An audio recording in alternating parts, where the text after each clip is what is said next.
हाथ मिलाया, ईडी ने जेल का रास्ता खुलवाया। ईडी का खेल, घाटी में विपक्षियों के बीच मची भगदड़। कश्मीर में मोदी शाह ने पलटा खेल, फंस गए राहुल। नमस्कार, आप देख रहे हैं एनएमएफ न्यूज में आपके साथ शबनम। जम्मू कश्मीर में एक तरफ चुनाव को लेकर सियासी पारा हाई हो गया है। पीएम मोदी और अमित शाह ने बड़े बड़े ऐलान कर आखिरी वक्त पर घाटी का सियासी खेल पलट दिया है, तो दूसरी तरफ कांग्रेस से हाथ मिलाते ही नेशनल कॉन्फ्रेंस के नेता फारूक अब्दुल्ला इतनी बुरी तरह फंस गए हैं कि विपक्ष में भी कोहराम मच गया है। क्योंकि चुनाव से पहले ईडी ने जम्मू कश्मीर में दस्तक दे दी है और फारूक अब्दुल्ला की जड़ें हिलाकर रख दी हैं। बड़ी खबर तो ये आ रही है, फारूक अब्दुल्ला के खिलाफ ईडी ने बड़ा एक्शन लिया है। जम्मू कश्मीर क्रिकेट एसोसिएशन में वित्तीय अनियमितताओं मामले में ईडी ने कोर्ट का दरवाजा खटखटाया है।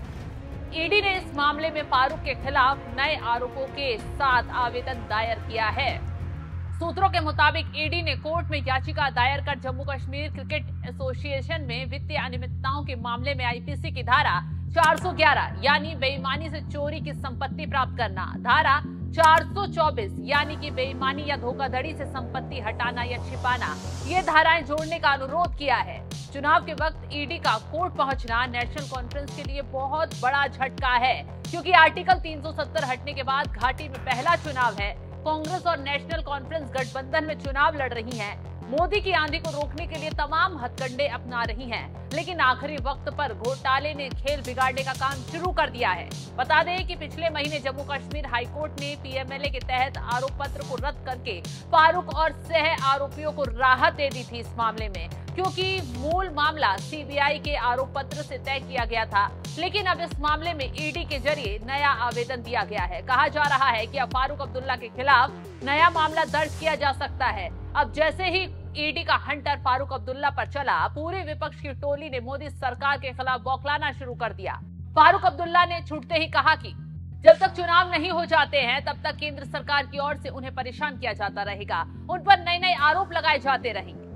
घोटाले खुद करें, करोड़ों अरबों रुपए की घपलेबाजी खुद करें, लेकिन जब जब विपक्षियों पर शिकंजा कसता है, बीजेपी के खिलाफ साजिश के आरोप लगाकर रोना रोना शुरू कर देते हैं। खैर, अब फारूक अब्दुल्ला पर ईडी के जरिए बड़ा काल आता दिखाई दे रहा है, क्योंकि ये घोटाला कई सौ करोड़ का बताया जा रहा है। बता दें कि ईडी ने ये केस सीबीआई की दर्ज 2018 की एफआईआर के आधार पर किया था। सीबीआई की जांच में पता चला था कि बीसीसीआई ने 2002-11 के बीच क्रिकेट विकास के लिए जम्मू कश्मीर क्रिकेट एसोसिएशन को लगभग 112 करोड़ रुपए दिए थे।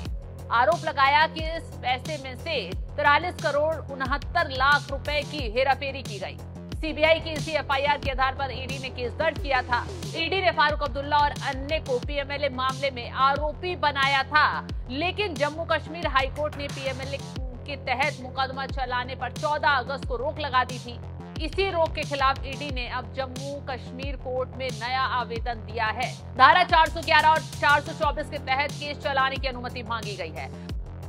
तो जैसे ही ईडी को कोर्ट में अनुमति मिल जाती है, तो ईडी फारूक अब्दुल्ला समेत इस केस में जितने भी लोग शामिल हैं, सभी को शिकंजे में ले सकती है। यानी कि चुनाव के वक्त फारूक अब्दुल्ला पर मुसीबतों का पहाड़ टूट चुका है, क्योंकि पहले ही एक तरफ घाटी में मोदी शाह की बढ़ती लोकप्रियता जीने नहीं दे रही है, तो दूसरी तरफ इंजीनियर राशिद का जेल से छूटना फारूक अब्दुल्ला के लिए किसी बहुत बड़े झटके से कम नहीं है। बता दें कि जम्मू कश्मीर में 90 विधानसभा सीटों पर 3 चरणों में चुनाव होने वाले हैं।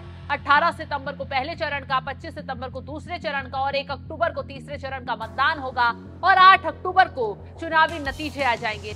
लेकिन उससे पहले विपक्ष का खेल बिगड़ता हुआ दिखाई दे रहा है।